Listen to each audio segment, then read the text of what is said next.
Zekri scandalisé, voilà qu'on traque le musulman jusque dans les écoles.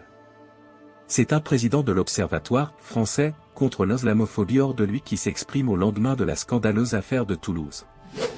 Voilà qu'on traque les musulmans jusque dans les salles de classe, c'est révolté Abdallah Zekri qui insiste, encore une fois, sur le fait que l'instance qu'il préside n'a eu de cesse de mettre en garde contre cette montée graduelle des actes islamophobes en France et que ceux-ci tendent désormais à être institutionnalisés.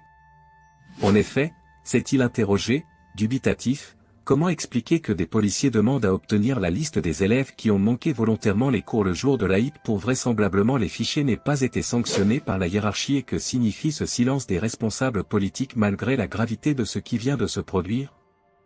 L'islamophobie en France vient de franchir un nouveau cap et fait craindre le pire car on se rend compte que des éléments d'un corps constitué agissent en électrons libres, sans doute mus par une idéologie, s'inquiète le recteur de la mosquée de la paix, à Nîmes, qui a lui-même été la cible de menaces plusieurs fois, en raison de ses prises de position hostiles aux atteintes répétées à l'islam et à la communauté musulmane.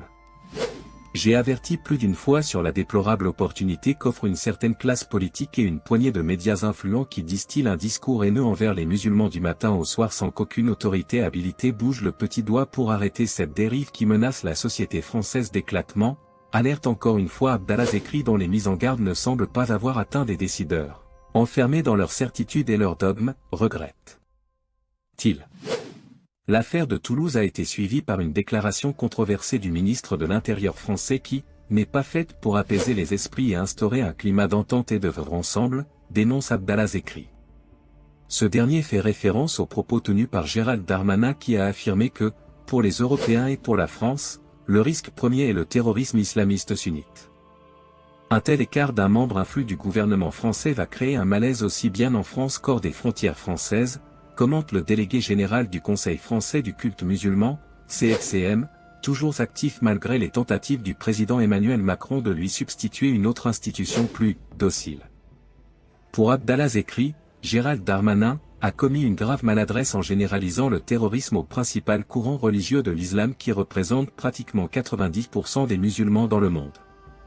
S'il ne corrige pas ce grave écart, non seulement les dépassements comme celui qui vient d'avoir lieu à Toulouse iront crescendo car leurs auteurs se sentiront protégés en haut lieu, mais les relations de la France avec le monde musulman sunnite majoritaire seront également sévèrement impactées, prévient Abdallah Zekri qui met aussi bien le ministre de l'Intérieur que celui de l'Éducation devant leurs responsabilités suite à l'inquisition des temps nouveaux qui a consisté en une abominable